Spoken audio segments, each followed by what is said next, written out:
locking it in. I'm glad we're doing this, E. I'm glad we're doing this, Heck LA. Yeah. Heck yeah. L Money. E Money. Look, I'll call you any time of day and be like, hey, E Money. You'd be like, L Money. We've known each other for a long time. I thought about that this morning. I think it's like 14 years. I think I'm not going to do the math because I did the math.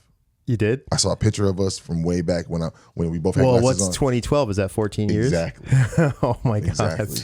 You know, we met when I was still in high school. Yep. You was about to graduate. And Apatow brought me into the practice room. Good old Apatow, my dog. He's a famous drummer now. Absolutely. He'd been famous. Yeah. Before he was famous. He'd been famous. Yeah. Yeah. You got a little moisture on the corner. I'll edit it out. No. This audio part. I just, in case I don't want you to have an hour and a half podcast where you're just like, oh man, I had a little moisture. Oh, bro, so much footage has been ruined from a wardrobe malfunction. I had like a tag sticking up in my hoodie one time. I was just like, I'm not posting this video at all. Yeah.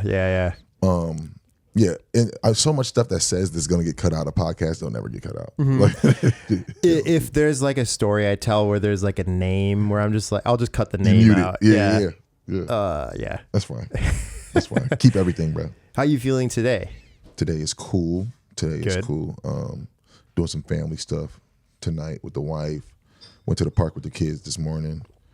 Chopped it up with my mom this morning. I told her that I was finna be on this podcast, and she was like, I was supposed to be on this other podcast. I'm like, oh, that's right. I did ask her to be. I mean, I think she should be on this one too. Yeah, your mom is a funny, cool, smart lady. So I don't know how hip she is on Judd Apatow, but she's lit though. Like all you have to do is just watch one of these movies, and then you can talk about it. Yeah.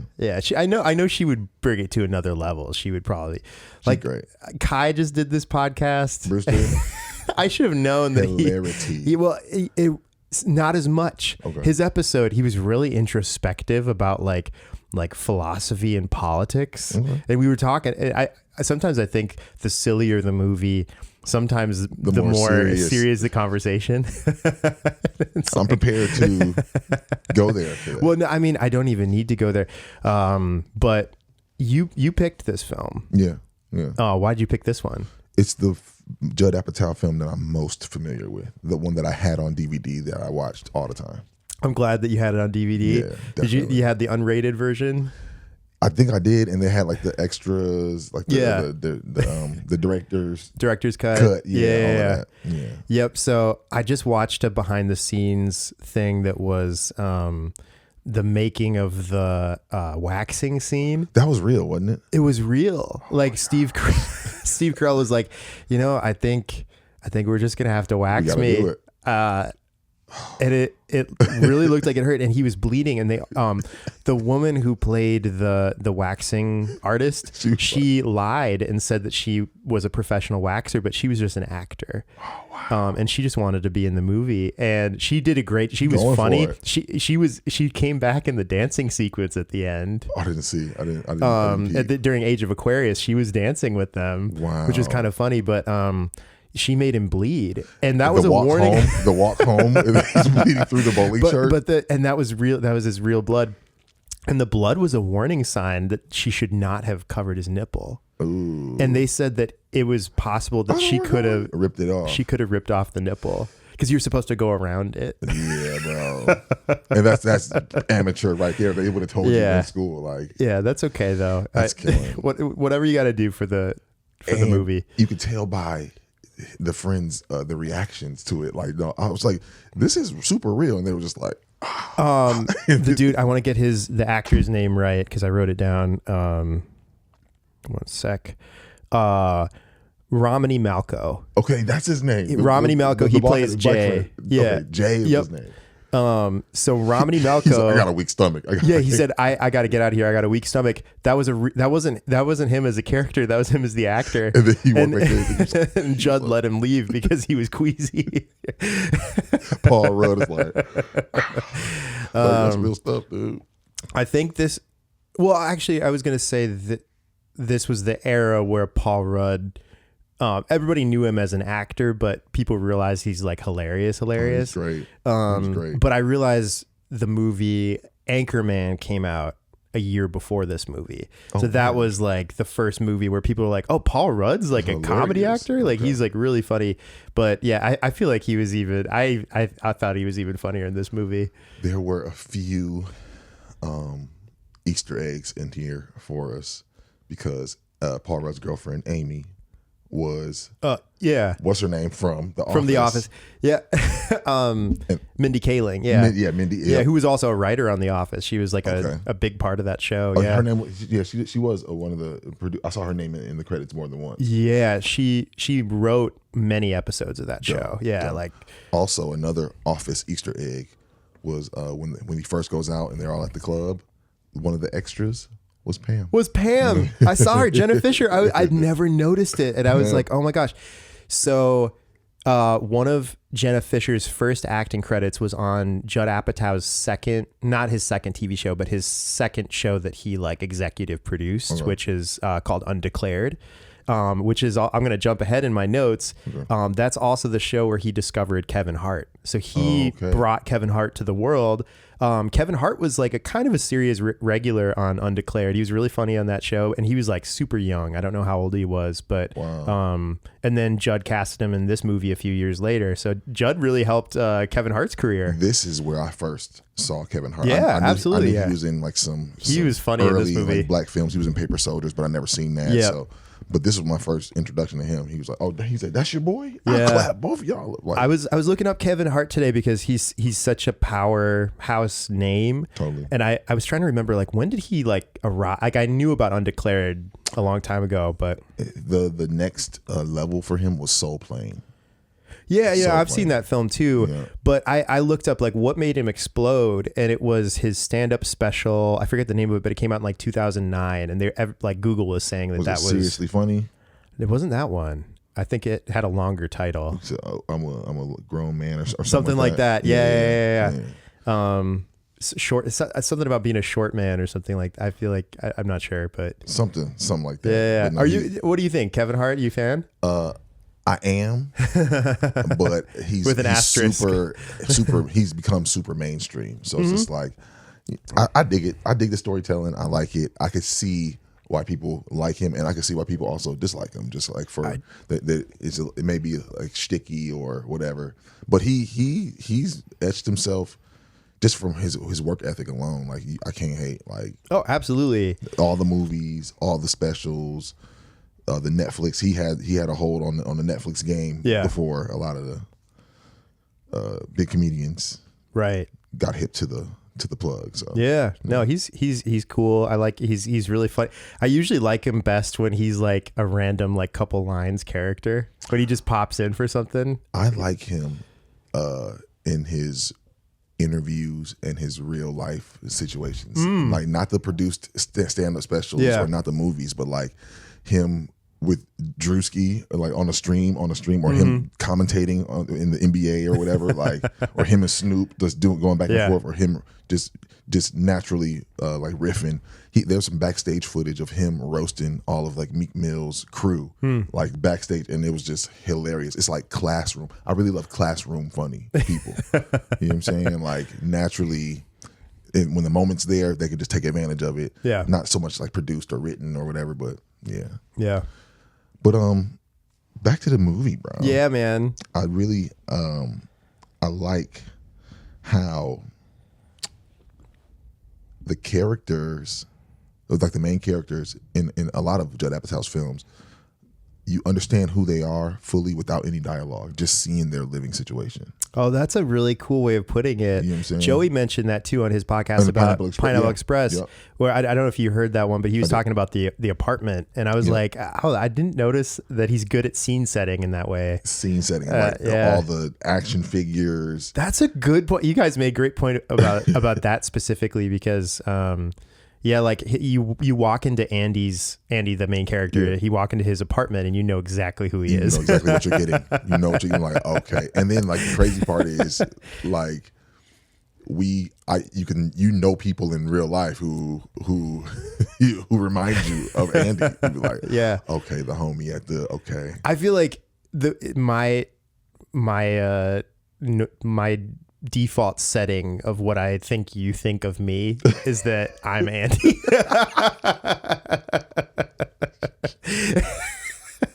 I feel like if I could see the inside of your brain and see how you perceive me, I would look like Andy. I think you are a combination of characters. A little bit of Michael from the Office. You're not wrong, man. A little bit of Larry David. All these comedy, like I think my personality. I'm not saying I'm funny like these actors. I'm saying like I'm almost a combination of the people that these actors are making fun of. and I'm always like, oh man, maybe I'm funny. Maybe I should be a comedian. I'm like, no, maybe the joke's on me. But you're funny. You're the funniest when you're not trying. Tell me about it. I did 3 years of stand up. It was horrible. But I go on a first date with Bridget. I'm Kevin Hart. Yeah, I'm crushing. Yeah. That's good. No, it's true. He's playing tuba. He has a really nice electric drum. Oh kit. yeah. Well, I think he was playing a euphonium. And the only reason I know the difference is because my wife is a tuba player. Dope. She went to conservatory. So tubas are enormous. Yeah, okay. And euphoniums are like just a size down. They have like a higher range. And is sousaphone and tuba similar? Sousaphone is a tuba that you wear. So it was invented by, I think, John Philip Sousa, who was like, so the circular one that you can that you put on your body. Okay. Yeah. So it's for marching band. So it's a tube for tuba players that want that. They should make one for cello. One of the instruments that you have to sit down. I obviously despise Woody Allen and he's a bad person, but he has a funny moment in one of his movies where there's a marching band scene and he is a cellist, and so every time he wants to play, he has to quickly sit down and then kind of run forward a little bit. So Woody Allen sucks, but but that scene is funny.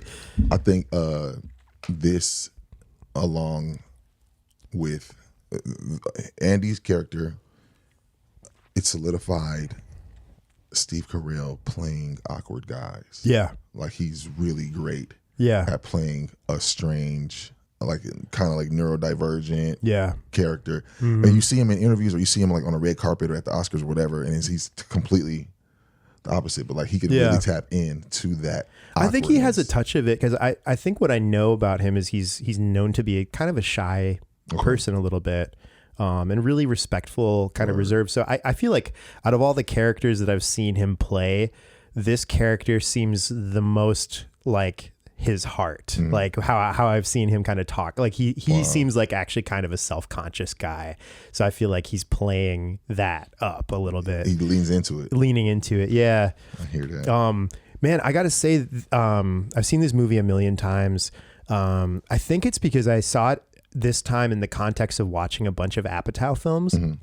And the more I'm watching Apatow movies, I'm realizing a big part of what he brings to the table, no matter what he's working on, even in the dumbest comedies where he's just producing, he brings humanity and heart and usually a kind of an emotional moment that is kind of rare in like a silly comedy. And this movie has it. And I was, when I was thinking about this movie, I'm like, that's funny. Judd Apatow is this guy that like, it's like joke, silly, heartbreaking, and then silly. That's like his like, that's like his, that's what he does.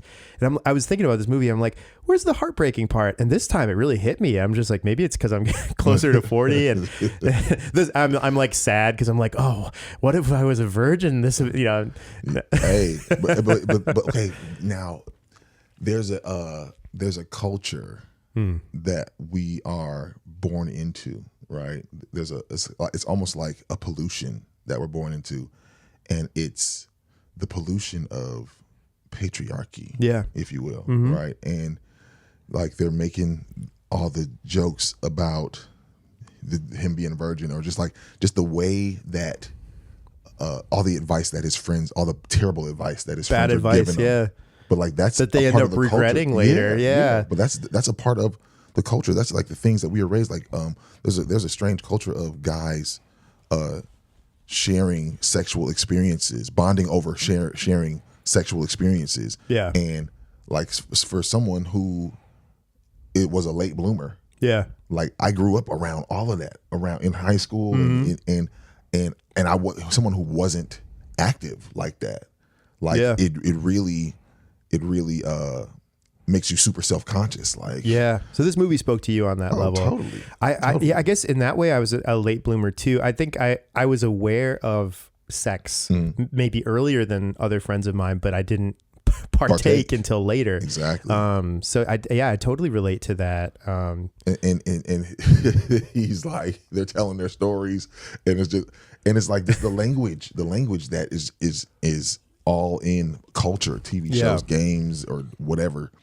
He's like, Romany Malco, he's like, well, yeah, I never seen her standing up. I only seen her on her back. It's just like, dude, it's like, bro, it's so crude. And then like, so Andy gets to telling his story, his fake story. He's like, yeah, she was just talking to me just so dirty. Like, well, what did she say? She was always just like, yeah, let's screw.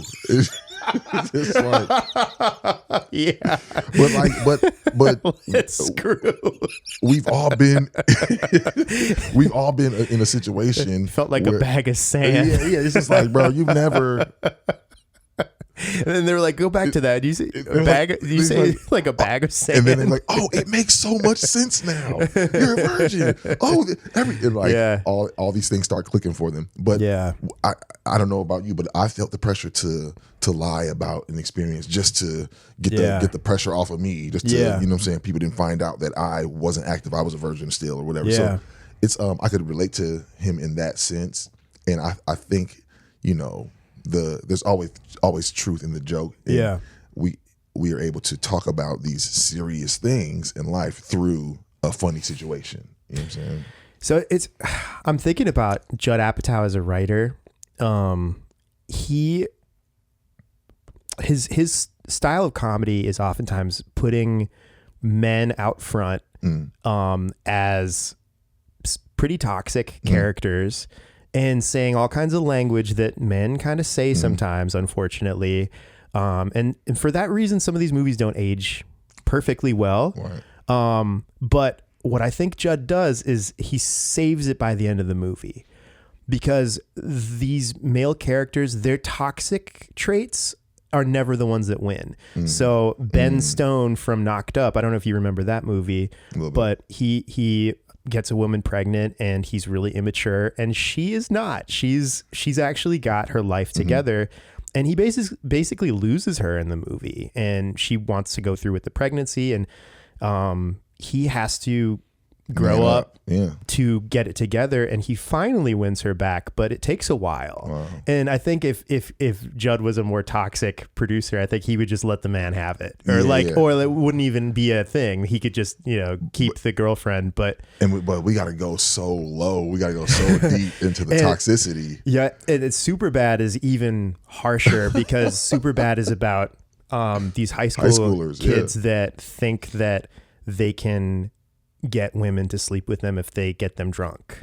Well, that's at least the Jonah Hill character, and it's really toxic. And that's the part of that culture that I'm talking about. That it's bad. That it's very grapey, right? If you will, you know. And it's like, how do we teach against that? How do we counter that? And luckily, Superbad does teach that, because he basically admits to the girl, like, "Hey, I'm trying to get you drunk," and she's like, "I don't even drink. Like, what is this about?" And it doesn't work. Like, none of them end up having sex at the end of the movie. And I don't know if they truly learn the lesson in the way that maybe they should. But I think the movie doesn't leave you hanging as an audience member where you're just like, damn, that was messed up. There's always kind of even if it's not a perfect lesson that's told, if there's a mistake that's made, there's like a consequence for it, which I think is a responsible writing. You know, I have a thought sometimes. It's like, okay, when we're like the whole party thing in college, let's say, or even in high school, partying, like, are we going, like, or clubbing? Like, are we going to the club to like have fun, or are we actually having fun, or is it just more fun just because people are drinking, making bad decisions? You know what I'm saying? Or is it like, or, you know, could this have been more fun? Like, I'm telling my students now, I tell my students all the time, it's like, nothing good, nothing great or like life-giving happens after you're super drunk. No. Nothing great in life happens. And if anything good does happen, it would probably be even better if you wasn't. Yeah, it's coincidental. And yeah. So, I mean, not to get all preachy on here, but. No, and I will, I said all this stuff about, it almost sounded like I was defending the toxic parts of Judd's movies. I was almost saying like, there's some major cringe happening in some of these movies, but luckily he salvages it.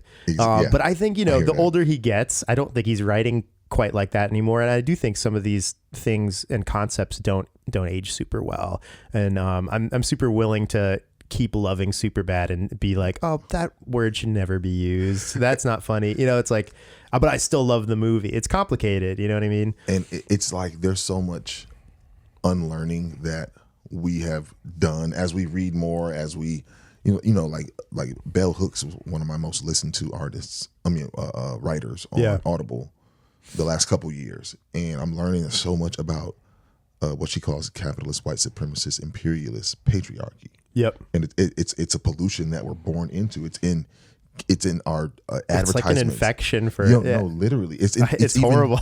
It's even like it's the thing that makes violence okay. Yeah. Like it's even in our children's shows in cartoons. It's like you think about the Hulk, and it's like, okay, it's this dude, right? He's a scientist, and he's innovative or whatever. And then when something happens, and then he turns into this creature of color who just does all this destruction of color. I never even pictured. Wait, he's green, and he's fighting against the government and law enforcement and all these things that are. And then when it's all over, he turns back to a regular white dude who doesn't remember anything, and he's absolved of any consequences. And gosh! I don't recall. I was just I don't know what was happening. It's just. And it's just like, that's awful, bro. Oh. But it's in so much imaging. When you refer to the Hulk as of color, that's horrible. Of color. You know what I'm saying? Well, I should say the color that he is green. But still, it's just like, think about that. And when I heard her say that, I was just like, I was watching dishes. Gosh. I was watching dishes at. She referenced the Hulk. Yeah. Was Bell Hooks alive in the same time as the Hulk? Oh, bro, she's still alive, bro. She's still alive? Yeah, she's a writer. She's a teacher.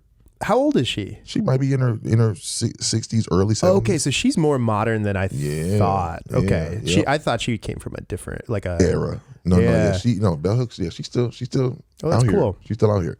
But it was just crazy. It's all around us. So I was seeing these examples, and like even in like my group chats that I'm in, sometimes we got to be okay with standing alone on a subject, even like on a joke that is like, nah, I don't like that one. Or it's just like if it's like some women hate going on, I'm okay with the one being that like the homies they roll their eyes at like, oh, here you go again. But it's just like, or I want to include a woman on my list of favorites of something. You know what I'm saying? It's just like it's frowned. Unfortunately, in this culture, it's frowned upon. Yeah. You know what I'm saying? Like I was watching a battle. I love battle rap so much, and it's so problematic with who I'm becoming. Yeah. It's incredibly violent, but like, so are war movies, so are other things that we watch, right? But there was a dude who was like, he in the middle of his round, he was just like, and he talking about so and so, he don't respect women, and the whole crowd was just like, I was like, yo, everybody, like, there was women on the stage laughing like, I was just like, but nobody is exempt from patriarchy, bro. Nobody is exempt. Even women have even women who could be considered a feminist, they still have patriarchal thoughts about situations. You know what I'm saying? So it's like it's a constant unlearning that we have to do. And like to your point, like some of these movies like don't age too well, especially living here in Minnesota where we are very cognizant of differing people and so. I think these movies, their heart is in the right place. Yeah. But I've heard Judd talk about some of these movies. Yeah, we wouldn't make some of these jokes now. But he's a very left leaning person, and he has a lot. He cares a lot about people. So that's always. I talked to Mo Collins, who is actually in this movie. Wow. She plays Gina. Oh, I talked to her about. She's like a very left leaning person, so she cares a lot about groups of people and making sure everyone's voices are heard. But that's complicated in comedy because like sometimes a joke hits, but then you think about it and you're like, oh, it doesn't come from the right spot, or like, But I mean, that's where so much comedy is even based off of. Sure. You know what I'm saying? Like, as much as we respect Dave Chappelle, it's just like, bro. I'm bummed about Dave Chappelle because I think he's one of the smartest, funniest voices in comedy, and I think his gift is being wasted when he hates on people in a way that makes them really hurt. And then and he doubles down. He doubles down, and I don't think he needs to do that. I mean, not that my opinion, I don't think he would listen to this and be like, right. You know what, Ethan? You know what? You're right. But I think a lot of that is a part of those contracts, those evil contracts in entertainment and in Hollywood, and with like Netflix and Hulu especially. There's like there has to be things in the fine print where it's like, okay, you can't say this, or you have to like I'll just go there. How about it? So many specials, they it's like in the contract, like you have to say something against the church or the Christianity, or you have to diss Jesus in some way, and I see it all the time.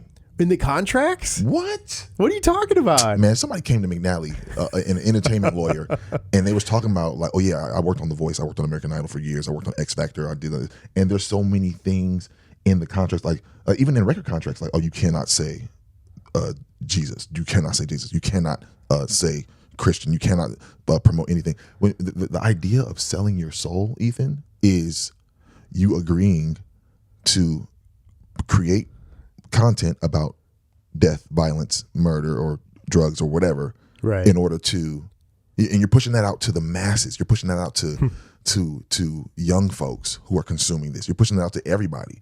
Like you get X amount of dollars every time you mention the name of an alcohol company or beverage, right? My gosh, and, bro, it's in these contracts.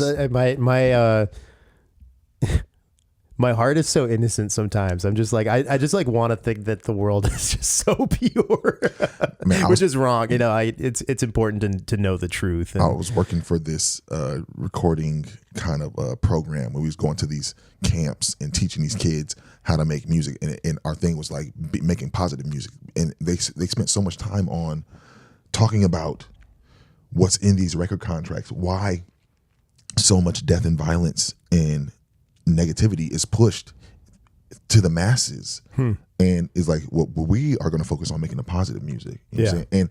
And that's why I love Earth, Wind, and Fire so much, because that's proof. Yeah. Oh my God, it's so positive. Or I love Mint Condition and Stokely. It's just like there is proof that like positivity can come through. It can make a difference. And like, although the majority of what we're hearing on the radio, especially in black music, the majority of what's being pushed is death and violence, sex, abuse. So you're talking a lot, especially in hip hop and things like things. Hip hop and a lot of music with lyrics. Mm-hmm. A lot of it, if it's not sex, or if it's not drugs, or if it's not shoot 'em up, bang bang. You know what I'm saying? So a lot of the rap I listen to, it's still patriarchal. It still talks about, you know what I'm saying. But I like if it's not knowledge, rap, I like money, cars, clothes, and hoes rap. You know what I'm saying? I don't listen to no gun, shoot 'em up, no violence, killing ops, drill. I don't listen to none of that because I. But can't really we could maybe replace the word hose. I mean, that might be a good update. And women, you know what I'm saying? But like, bro, what if we just have rap that's just focuses on the cars? Just like, man, I had got a rusty Chevy. And I would appreciate that too. Yeah, I know you would love it. Like I wasn't referencing your Chevy outside. Your Chevy's mint. I love my Chevy. Yeah, no, I wasn't saying yours Silverado. is rusty. I'm sorry, man. No, not at all. No. It's all Well, good. it's been like 25 minutes since we talked about the 40-year-old virgin. So, Okay, here we go. okay, all right. So Andy Stitzer, played by Steve Carell, he works in an electronics store. Okay, let's talk about. I see Best Buys still around. Yep. But I don't see any cars in the parking lot of Best Buy ever. Like, Really? Yeah. Is it because I get all my electronics from Guitar Center or Sweetwater because I'm a musician and I don't go to Best Buy anymore? But like, I've gone to Best Buy for a couple things over the years. I needed a flash drive recently. Yeah. and What are I you went to Best barking Buy. at? That's unnecessary. Go away. She looks so sad. He's like, okay. But like Circuit City. Mm-hmm. What was the tech center? What was the name of his job? Oh shoot! It was tech something. Smart Tech. I think Smart Tech. Oh man, I can't believe I didn't clock what the name of the. I think it was like a fictional company. Yeah. But Best Buy was my first job I ever had, Mm-hmm. and I was working. I was doing. I remember. I was doing. What's the name's job? What's the dude's name? Red hair dude. What's his name? Sean White. No. Shut up. Seth Rogen. I was doing his job. I was on the loading. Red dock. hair. He's a redhead dude, right? No, he's got brown hair. I was doing Seth Rogen's job. He might have a red beard, but I don't even think so.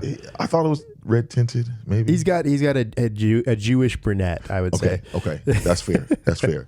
But yeah, I was doing on the loading docks and asset protection, watching the cameras, the security cameras. But I could easily see that's a job. I could see Andy's on my shift all the time. Like, Yeah. I know Andy's. You know what I'm saying? I know guys who. Yeah. That's such a fun dynamic. Yeah. But, that I could relate to. Mm-hmm. So yeah. Okay, keep going. Yep. So we got Andy. We got his coworker Cal, played by Seth Rogen. With the amazing sideburns and goatee combo. Yeah. It's so ugly. It's great. I noticed his outfits are really bizarre. Like I'm like, I don't know what his like subculture is. Like if he's like a rock dude or like, but during the poker scene, I noticed he's wearing a watch that's on a leather strap, but it's like this thick. It's like a whole like cuff of. It's hilarious, and the watch itself is small, so it like doesn't need a cuff that size. He also had an interesting T-shirt when they came to his crib. It was like a band T-shirt or something. Yeah, I was just like, okay, so yeah, but we run into those cats everywhere. We run into those guys. We went to school with a bunch of guys. Oh yeah, like we went to school with so many cows. And also like when he works, they all have that gray polo to work. He has his back wears brace, like a back brace backpack. It's like the weirdest thing because he's on the loading truck. Oh, is that what it is? Okay, I wasn't sure if it was just like a weird like choice. TVs and appliances. I see. Okay, yeah, he's wearing the brace. So the first scene is really Andy waking up in his hilarious apartment, going to work, and it's so pristine, it's so clean. It's perfect. Yeah. He gets to work and he goes into the like the break room, and Cal says, "Hey man, I went to what did you do this weekend?" "I went to Tijuana, Mexico."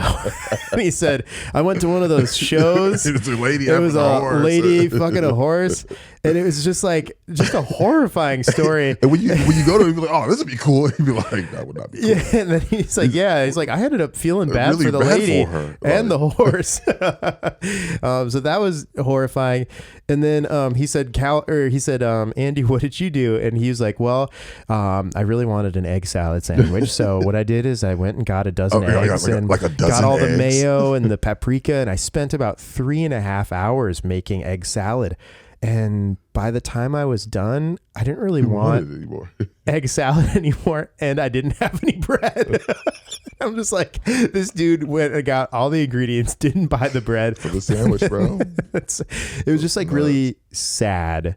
But I think part of this movie is also these characters perceiving Andy as sad, but I think he's perfectly happy. And I think that, like you said earlier about neurodivergence, I think there's a lot of people under that category, ADHD or autism, that oftentimes are perfectly happy if they have their comforts around them. If you got your, Stouffer's lasagna and a Boom. beer and a movie or a video game or something, you're totally happy. And I think Andy has a bit of loneliness, but I think the thing that's bothering Andy most throughout the movie is not how he actually feels, it's how others make fun of him. Yeah, or like when they found out he was a virgin, the worst thing that would happen, that could happen, did happen. Everybody at work knew exactly what it was. Yeah, and so was talking to him about it. Everybody, I was just like, okay. He was nuts. He. I don't think he even really thought too much about how he's a virgin, how he's alone, not in a relationship. I think he was okay. I think this poker game kind of messed him up a little bit. I think it led to a great relationship eventually and kind of allowed him to grow up a little bit. But I think it probably would have been fine if he didn't. And it was everybody else's making a big deal out of it. Yeah. That stressed him out, made him have all these extra experiences. The girl, the drunk driving scene. Oh my God. You know who that actress is? What's her name? That's Leslie Mann. She's Judd Apatow's wife. Wow. So she's often in his movies, and she does such a great job. I'm sure they work a lot together on her characters, but she always plays like a female voice of reason. That's Leslie Mann. I see that name all the time. Yeah, she's amazing. Yeah, she's such a good actor. But I think the fact that they're married and they really seem like they work together on these movies. I'm sure it's a number of the dialogue is written by her. Okay. And something good to know about Judd Apatow is he kind of how Curb is like improvised. Judd basically writes the script and the dialogue and everything, but he allows the actors to improvise to like a lot. Yeah, totally. Like he technically wastes a lot of film because I think he shoots on film too, and he's like I'll waste as much film as we need to, because these are big budget comedies. They have the money for it. There's an ad-libbed line. There's a improvised line that Jay says. Yeah. Like he's telling, they're at the bar. He's just like, "What you got to do?" And I wrote down a couple different. I wrote down terrible advice. Terrible quote. Yeah, terrible advice. Yeah. But he's like, first of all, he's like, every man has a thing in him that says, tackle drunk bees. The other thing he said, first, you want to get your practice. You want to smash like 20, 30 hood rats. And then you move into the upper echelon. Yeah. I was just like, okay, Judd Apatow is not writing smash 20 Well, I was thinking about that, hood rats. Especially like, Judd is not like Quentin Tarantino, who is a white writer that loves to write the N-word. I don't think Judd would feel comfortable even writing a character to say certain things, but his improvisation allows for. So it's like at any time people are like really upset with Judd for certain words that are in some of his movies, I it's ultimately his fault because he puts his name on it and he's the director. He includes it. So it's like, he could easily cut some of those things out, but he's not always the one writing all the lines. So it's artistic choice too. It's a group effort. Yeah. So the cringe sometimes is a group effort too. I wrote down, he said, "No, waxing don't hurt unless you a bee." They were talking. At the poker scene, they're talking about different types of nipples. He said, "Does she have those little tiny pink nipples, or do they have like the bumpy braille the Stevie Wonders?" I was like, "Oh my God!" There's some lines I really forgot about in this movie. He was cooking. Really funny. He was cooking the whole movie. And then, of course, the bag of sand line, and then they all kind of looked at him. They're like, Have you felt a breast before? Oh, it makes so much sense. Yeah. That's wild. And then go ahead.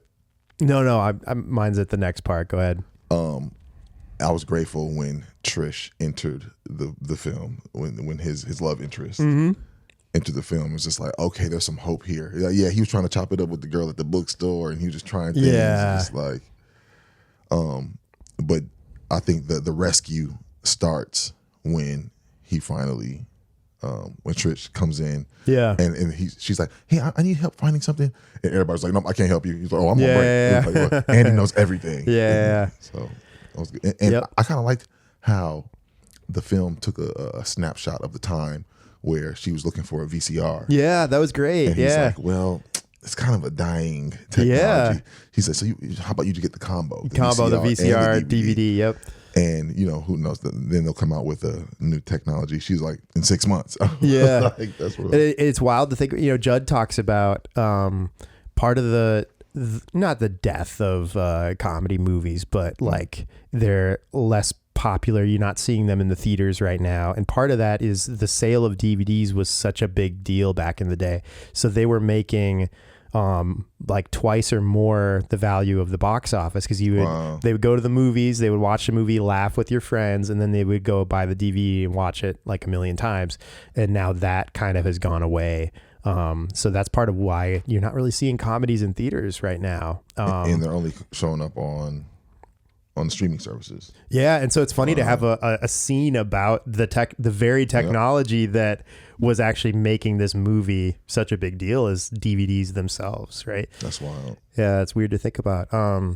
So the funniest quote in the movie was the guy. I thought he might have been an Indian actor. I looked him up. The guy, it's not about your rusty trombones. wait. I wrote the whole thing down.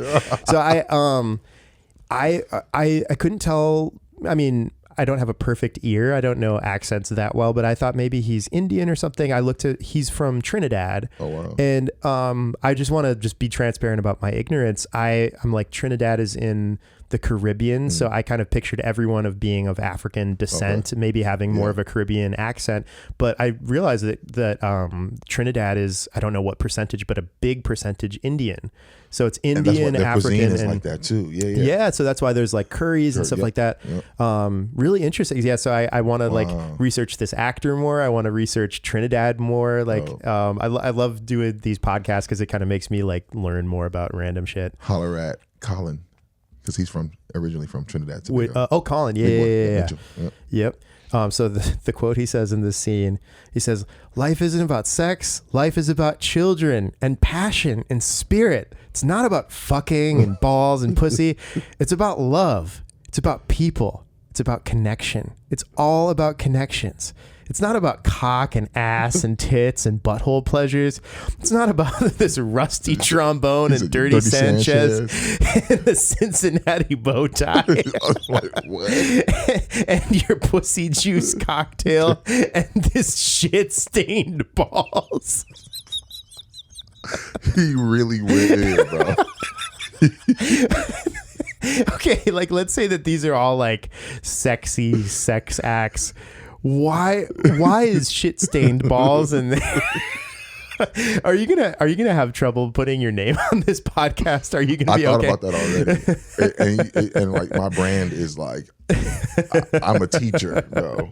I'm a teacher. I'm a church goer. I read the quote, so I appreciate that. Yeah, but like in private, I talk however I talk. Right? Yeah, absolutely. But in public, and I've always been cognizant. I've always been cognizant of it. Even like, and this is not related, but when I got the PBS job, Soundfield, they did a social media scrub on me. Of course, yeah, they always do for big companies and stuff. And at the end of the scrubs, I had a half page of 9 statements that could potentially and I felt like I've always been cognizant of my presence online and what I say, and just you never know who's looking, you never know what opportunities can come up from whatever, right? Yeah. And I said, and this is back in 2008, 2009, fresh out of high school, and I was saying stuff online to my friends, this like language that is so not cool to use, things that I would never say today. I don't even say it in private because it's just not cool. You know what I'm saying? Just words that things that I have unlearned, right? Yeah. And I was just so ashamed. And the lady, she told me, she was just like, relax. She was like, she said this was one of the easiest cases of scrubbing ever. She said, I've had to do social media scrubs. People have pages and Oh pages no. I'm of curious. offensive material. Yeah, I I'm was just curious like what would come up for me. Because I don't think I'm saying horrible stuff online, but you never know. Like I don't know what I was saying in middle school, high school. Like damn, like uh-oh. And then like some of these celebrities, they get caught up for things that they were said years and years ago. Right. That's like, oh, I don't even think like that no more. This dude, I think I might have the story totally wrong. There's a guy, I think his name is Shane Gillis. He's a comedian, and he got hired on SNL and immediately fired because they found a podcast where he said some stuff that wasn't great, but it was like way back. It's like, oh, that's tricky.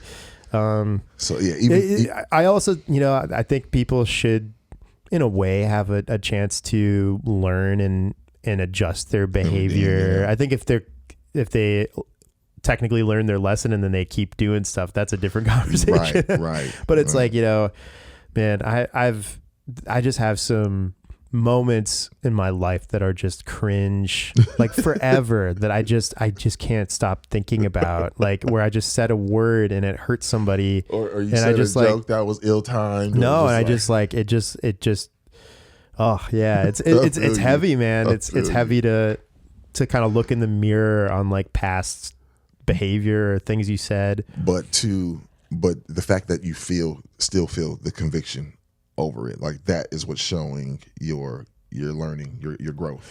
Yeah. You know what I'm saying? Yeah. No, and I feel it extra heavy, and I think it's good to, it's good to have empathy. Totally. It's good to, it's all, I personally believe empathy is a little bit inherent, but a lot learned. Yeah. I think empathy is developed by experience and exposure to different situations, different people, different ways of life. There's a reason why people that have only met one kind of person might vote a certain way. Mm-hmm.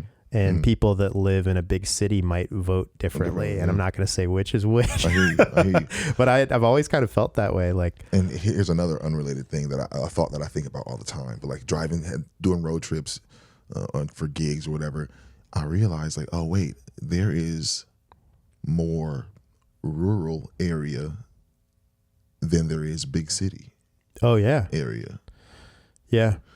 And granted, the big cities have a ton of people. You fly into New York. I was so overwhelmed seeing the concrete jungle. Like, wait, all these buildings and like there's people in all of these buildings. Like, oh my goodness. But there's still more rural area than there is big city. Mm-hmm. If you think about that, that's wild. That's nuts. Absolutely.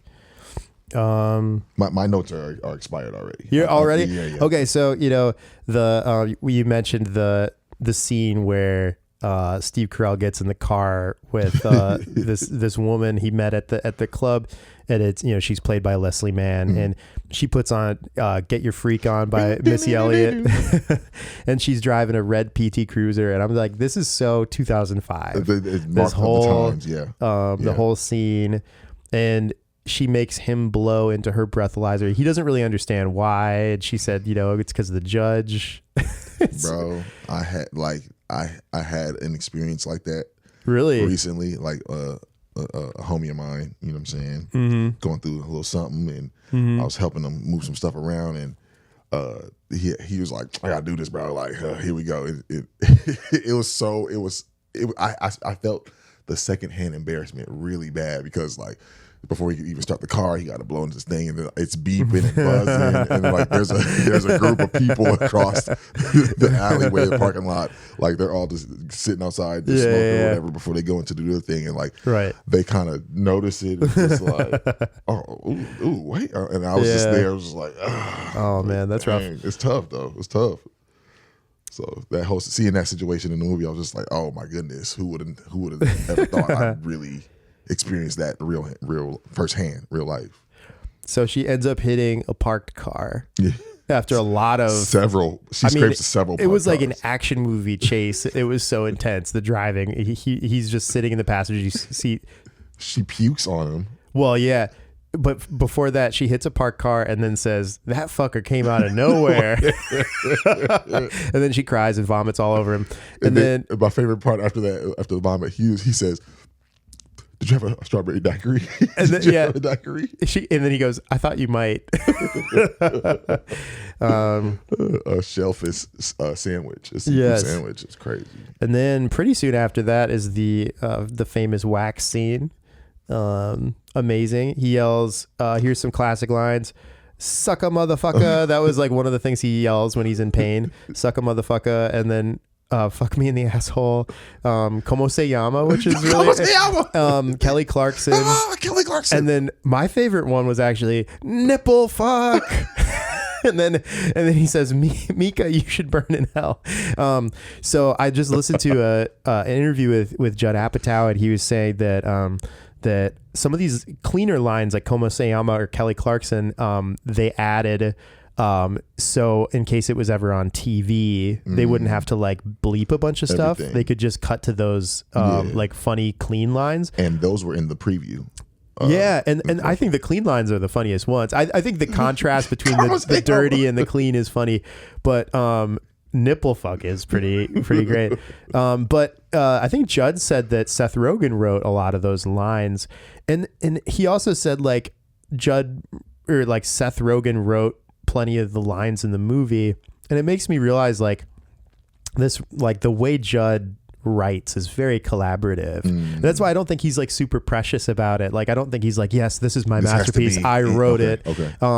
Anytime he's interviewed about something that yes his name is on, I feel like he's very quick to be like, yeah, it was collaborative though, like we all kind of wrote this together, which is kind of cool. That's the formula for the greats. Like nobody can do it by themselves. Even LeBron, anytime we won the championship, I gotta give it up to my team though. I gotta, I couldn't do it without these guys. Like I think that's the but even like in a band sense, I may be the face of LA Buckner and Big Homie, but like most of my talking points is talking about y'all on stage. You know what I'm saying? Everything that y'all have contributed. So like it just makes it makes the job make sense too. We're in a band together. We have been in several playing situations together, but yes, we are in a band together. For listeners, we are gonna bring back some old EYT stuff at this jam too. Really? Yeah. Oh, some classics. Ethan Yeshaya Trio. Yes, back in the day I had a band, EYT. Let's get it. When we were all finding our voices, we were finding our musical place in the world. We were finding experimenting with our aesthetics. Okay, we're still and that's supposed to change over the years. But like some good times, man. Man, my aesthetics have always needed some help. I remember I wore New Balance shoes to McNally. You remember like the white ones? The dad ones? Oh God.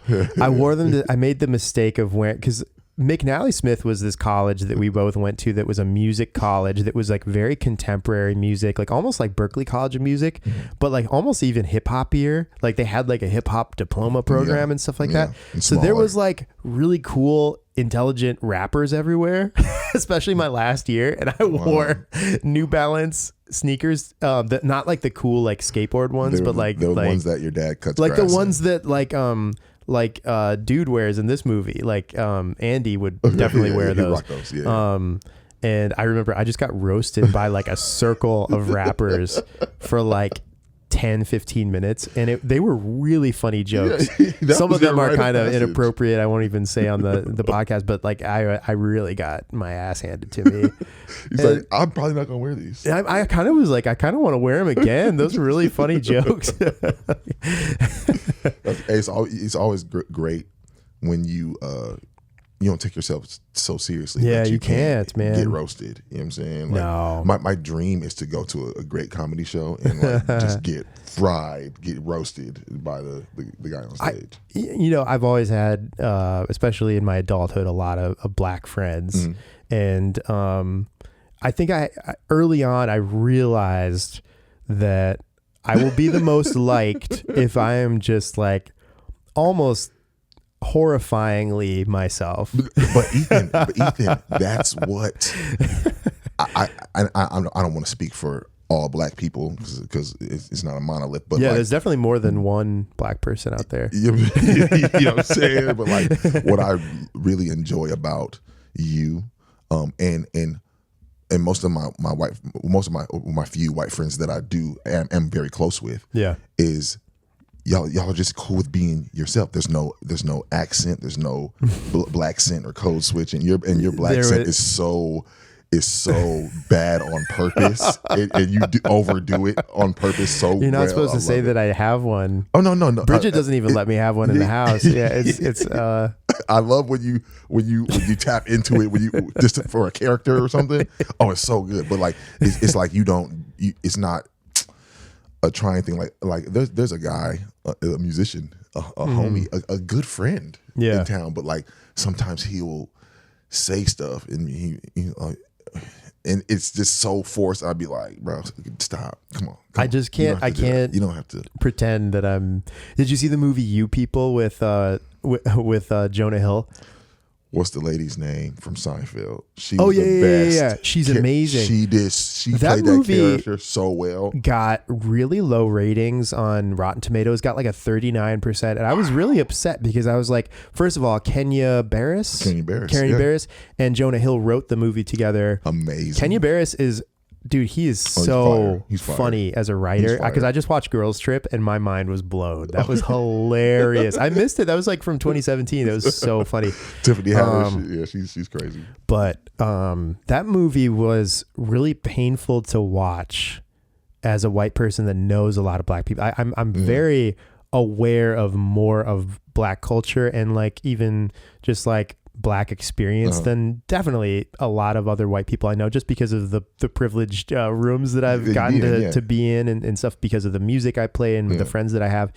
But that movie really put it on display in a way that I don't even think Get Out did. No, like it really, it's cringe to the max, and I think that's why it got low ratings, because I don't think people want to see themselves in that. I think it's brilliant. I think that should have gotten 100% because it's not just a movie. It kind of did something. It kind of made me go like, oh man, it makes me want to like think even more about how I come across. Like, what else am I saying? Like, and the intentions are just, but the effects is like. But I love that scene in their rehearsal dinner where there's two confrontations that happen. There's Jonah Hill confronts Eddie Murphy.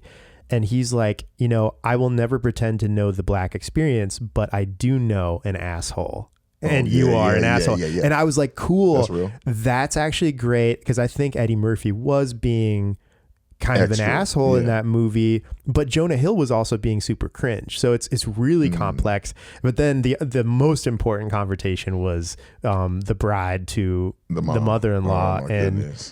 Because I mean, she was just like, she made me sick in that movie. Bro, but like we run into that lady so many times. The weddings that I she's played, like she's so cool. She gets it, but she doesn't get it at all. And it reminded me a lot of like Minnesotan. Oh yeah, absolutely. Moms who have these... it didn't help that she was Jewish, and she was like, well, like that, the Holocaust was like, no, don't ever say that. Yeah, so that movie was rough, but I think it was rough in the right ways. I thought. I don't know. Any movie that makes you say like, ooh, and it makes you any movie that makes you reevaluate like your own behavior. It's like. And the acting was good. I'm just like, the jokes were funny. Like, why would that get a low? I get upset about low ratings when I don't think they're deserved. Like, that was like a genuinely good and disturbing movie. That's the only movie I watched twice in years. I've seen it, like 3 times. It's amazing. And that's very on topic for Judd Apatow. Yes. He discovered Jonah Hill. This was Jonah Hill's first movie. You notice Jonah Hill in the... He wants the fish he wants the fish shoes, and he doesn't understand that this is an online store only. I was like, why do you have things in the store that we can't buy? Yeah. Like, I want to buy it right now. It's like... And that's just such a wild concept. But that was kind of like... that was kind of a precursor to the onlineness of today. Too, Yeah, absolutely. Jonah Hill was so funny in that scene, and I forgot that he came back for the dance at the end. You notice he was wearing like a Mexican poncho at the end of the movie during Age of Aquarius. I didn't even peep that. It sounds like you got to rewatch the dance scene at the end. It's really funny. Yeah, and you know what? I always used to turn the movie off right when the song started. Yeah, no, it's genuine good comedy. Paul Rudd walks into his house. Hey man, I got a big box of porn for you. That was funny. He's going through the titles, and then he's like, Boner Jams 03. Yep. And then he threw in a tape of Everybody Loves Raymond in there. and that's what he ended up watching out of everything. Did your family do that? Did you guys record stuff that was on TV?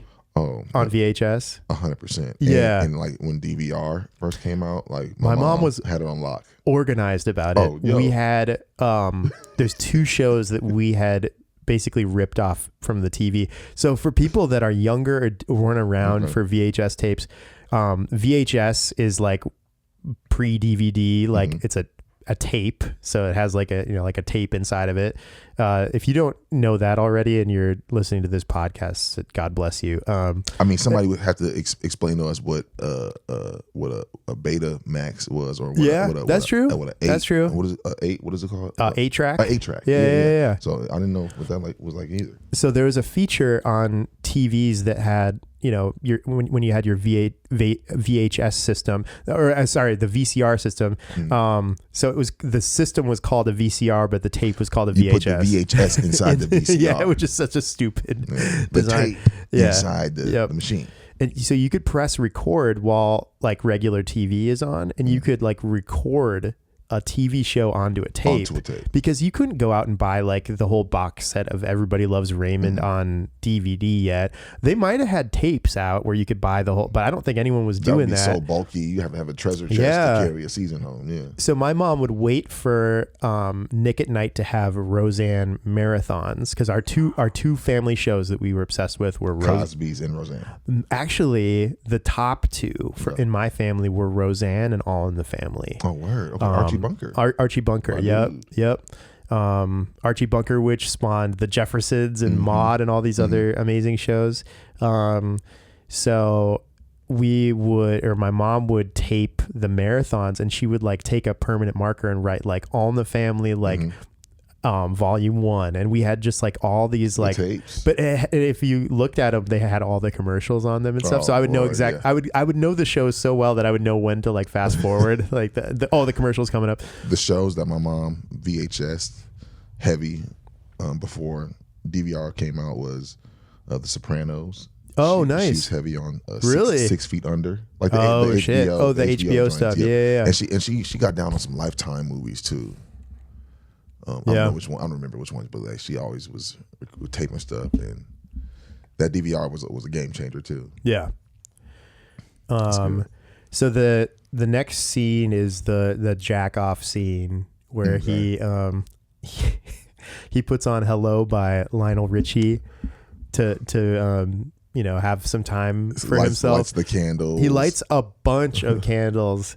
And then he like turns over a photo of his grandpa, which I thought was really funny.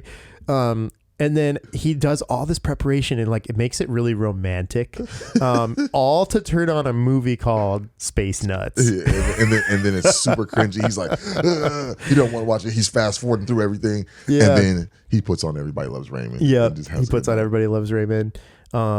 And then the next, I'm not going to go scene by scene necessarily, but there's some good stuff. The next scene after that is when Jay's girlfriend comes to the store and be like, hey, what the fuck is this thing? And was after the speed dating, right? After the speed dating. And it was really hip of Andy, which given his type of personality, you wouldn't think he would be able to catch on right away. Yeah. But no, he got it. He locked in. And some maybe a moral gray area or morally wrong, because he basically helped this guy lie to his lady, lie and cheat on his partner, which isn't great. But that woman, that actress, she's played by Erica Vitina Phillips. Okay. She's really funny. She's been in like a number of Judd Apatow movies, and she most famously was in Superbad. She played the clerk at the liquor store when he had his McLovin ID. Yeah. Okay. And she's like has that great scream, and like when he gets punched by the dude and he runs out, and she's like, I can't remember what she's saying in that scene, but it's really funny. Tried to get her on the podcast, but I can't find her Instagram, but that's okay. That's real. I love how Judd Apatow recycles. Yeah. Actors. That's something that Spike Lee always did too. Well, he has some great quotes so his first show is called Freaks and Geeks. Have you ever seen that show? No, I thought it was a movie. No, Freaks and Geeks is an 18 episode show, and I really want you to watch it. I need to. Actually, it's there's pivotal in your upbringing. It's would pivotal. you come back and do one episode of Freaks and Geeks with me? No. There's an episode that is very much about the drums. All right, let's that do it. I think you would really like. Let's do it. So what was I gonna say? Oh, about Freaks and Geeks. Basically that was the first thing that he like executive, or maybe not the first thing executive produced, but it was like the first thing that really like kind of showed him what he wanted to do in his career. And it was like the only thing he's ever said is like perfect that he's ever done. Wow. So it was just like, he was like, I nailed it. And like Seth Rogen, that's how he discovered Seth Rogen and Jason Segel, all these people. So all these people that are mega famous now came from that show. Wow. And he always says, there's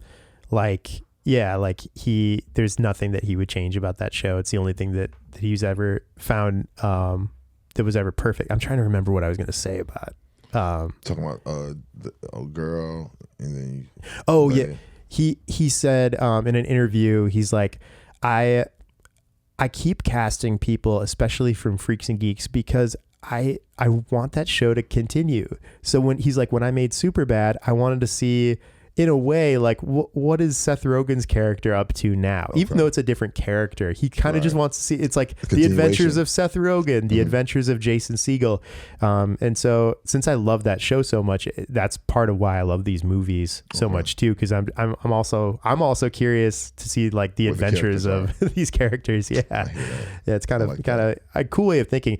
And another thing he said, I obviously been watching a lot of interviews with him recently, and he said that part of why he makes these movies is just because he wants to see them.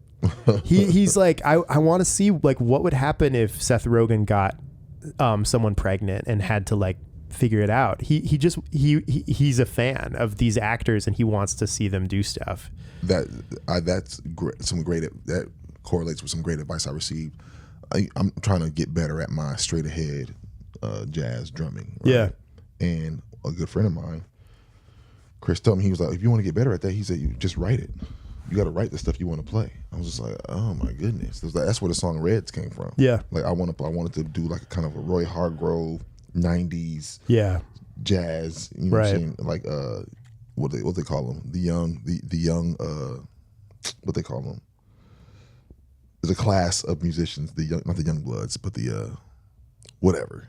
But like that's where the songs are coming from now. It's like, I want to play something like this, or I want to get better at this. Like, well, you got to write it. You don't look for the song to learn and cover. Like, no, write exactly what you want to play. Yeah, and that's how you gonna learn it. Best. And it's gonna be your voice on it, your original voice. So hearing that's what he's doing with his movies. Like, I identify with that 100%. Yeah.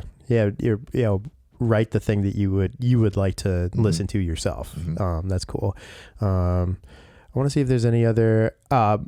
Generally, my notes for these movies are like really detailed in the beginning, and then I just kind of like get into the movie, and then by the end, I don't have much to say. And that's what happened with me. Let's see.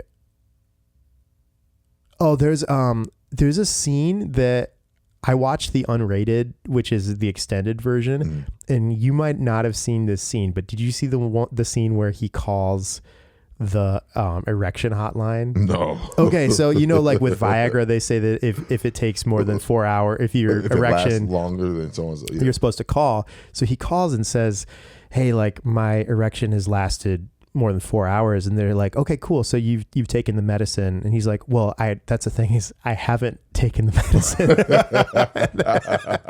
And then it's a guy, he's like, I don't know how I can help you, man. I'm in Bombay, India. But you know, I've got some, you know, I have some family advice that, you know, had been passed down over the years here in India. You can take a match, you can light your wrist on fire real quick, and that'll take your mind off of the erection. And he like lists a couple. It's a really funny scene that I wish was in the original cut. So I am glad that I watched the 2 hour and 12 minute or whatever like long movie. But you know what? I'm not seeing anything left in my notes, but I just want to talk about, like, I was surprised that I sort of got emotional at the end of the movie. Like when he has that bike accident, he's laying down and he finally like admits to her, this is why I've been like this. I'm a virgin. That's what I'm scared to do. But Steve Carell is such a vulnerable actor that I really believed it. And I think, you know, what I was talking about earlier with Judd Apatow being great with emotion and like getting to people's actual hearts. I don't think a heart is always about like the emotions on the surface. It's about these things that are like buried underneath. And that's really, really deep in there for him. Like you could just feel this guy was pained the whole movie. He felt a lot of shame in his masculinity and his and to that shame, there's a part where they're talking about in the beginning of the movie when they're sharing their sex stories, and then Paul Rudd, he's like, yeah, it's like we weren't even like, it wasn't even like, we weren't even like two separate people. He was like, we were more like two souls and two hearts that were molded together, and he immediately gets cut off. He was like, man, nobody want to hear that. Like, no, it's well, I want to say, now I'm thinking about like the plot of the movie. Sometimes the notes actually get in the way. Like when I'm reading notes on a podcast, it actually gets in the way of some of my ideas. So maybe I should stop using notes. But I was thinking about like the toxic masculinity in this movie, super prevalent. They definitely make some homophobic jokes that are not cool, that I genuinely don't think Judd would make these days. But it was just, you know, the times were stupid, and you know, we've learned more. But I think those characters kind of had individual moments where they realized that like maybe it wasn't so bad that he's waited to have sex, because sex has kind of ruined my life, my relationship. Like I'm like cheating on my wife, and things are complicated, and I'm like hurt, and there's all this pain, and maybe he's avoided that by abstaining. And I'm not saying that you have to abstain, and that's the message of the movie, but it was more about like maybe these toxic ideas that tell you this is how you have to live your life. Maybe those are not working for everybody. And it's like, okay, look at where a life where you're just trying to fulfill your lustful desires. Look at where that's led you. Look at what you get with that. Yeah. You know what I'm saying? Right. So like, and what I like is that the four guys, or the three guys, or the four guys, like come to when he's about to. It's hard to say if it's technically him cheating on. I think it was like he was about to cheat on Catherine Keener's character with the woman from the bookstore. Okay. Yeah. I it's hard to know what their relationship rules were, and if that. But I would say that she probably would have perceived that as cheating. They was locked in. I think they were locked in. I think they were boyfriend. Yeah, so that would have been a cheating moment. And basically, these three guys that were so toxic throughout the movie came and basically stopped him from cheating, because they're like, no, like we were wrong. Like you. That's the salvage. Yeah, that was the Judd salvage. Yeah. Thank God he does that, because like some of these movies would be like, oh man, what is the messaging here? But no, I liked it. They came and they were like, no, we were wrong about this thing, and you found like an amazing person, and you need to like do that the right way. Yeah. And you don't need to rush into having sex and stuff. Yeah. I'll say this, this always comes up when like I find a friend who is engaged to be married, or when they first get married. Yeah. But it's like there's nothing like the peace after, you know what I'm saying? Like you get busy with your wife. Yeah. You know what I'm saying? Like there's no like, ooh, maybe we shouldn't do this, or like, yeah. The risks that come with, you know what I'm saying? Like that person that you're not 100% locked in with, you know what I'm saying? It's just like, there's so many other things like that get eliminated when when you're committed, when you are, you know what I'm saying? So like, there's a freedom almost that, you know, I'm glad Andy's character got to experience. Yeah. You know? I was sort of surprised he actually saved it till marriage, because I don't think that was necessarily one of his values during the movie. He never talked about needing to save it for marriage, but that was a character choice at the end of the movie. I thought that was interesting. And then he carries her across the threshold of the room, and there's a guy bumping the floor. I'll be done in like 30 minutes. I'll be done in 30 minutes. And then he's like, "Get the fuck out of here!" Yeah. That's fun. That's good, man. Yeah. This was great, E. It's a great movie. You knocked it out. Do you have any other thoughts on the film? Or Judd, or comedy, or I think and you said it really well, but I think Judd did a great job of,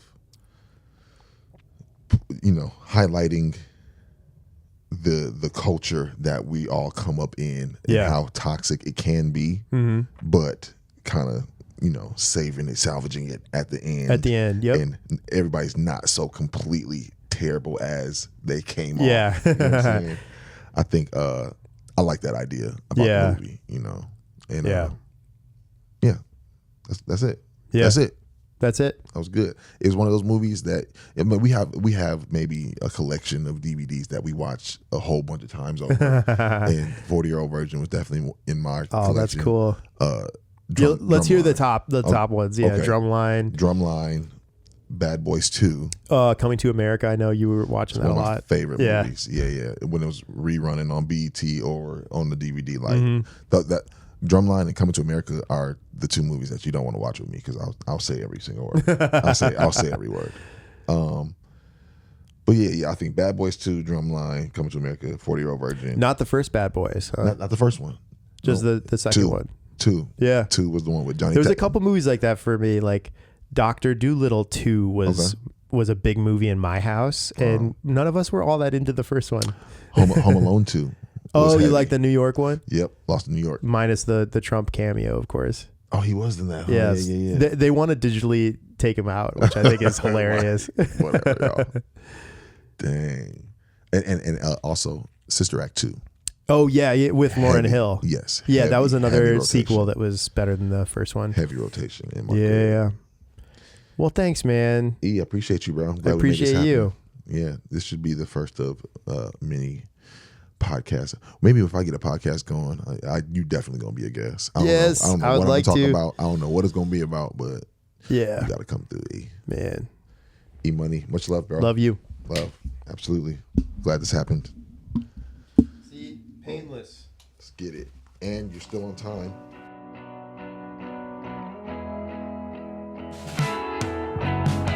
Apatow Nerd is created, hosted, recorded, edited, and mixed by me, Ethan Yeshaya. The lovely theme music was written and recorded by my dear friend Nick Costa.